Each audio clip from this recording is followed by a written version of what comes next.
We are today going to be discussing the very important topic that has been in the media, social media, and beyond.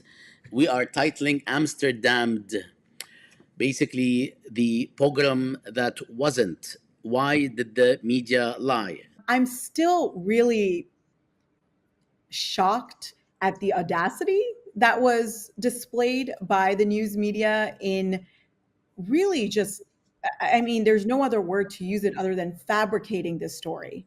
It is completely fabricated, right? It's this idea that Israelis and thus Jews, right, because they're always being conflated, are always victimized. That there is no place for them to be safe other than in Israel, and even then, they're constantly fighting these scary Arab mobs. The Jews are the perpetual victims of these scary Arabs. It is such a shocking example of something we have seen, especially over the last 14 months, which is, and especially this narrative, this manufacturing of anti-Semitism. That's not to say, right, before anyone clips this and says, oh my God, what's Sana saying?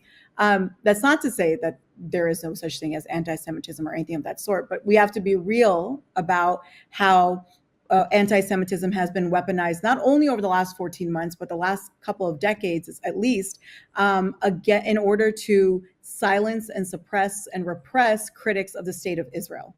And so what we see is that this narrative about anti-Semitism becomes less about the question of the structural safety of Jewish people, the physical safety of Jewish people, and more about, and again, this is the way that it is presented to us, more about the right of Jewish people, again, being conflated with Israelis, but the right of Jewish people to unfettered violence, to unregulated violence, specifically against Arabs and Muslims. That is what this has all become about.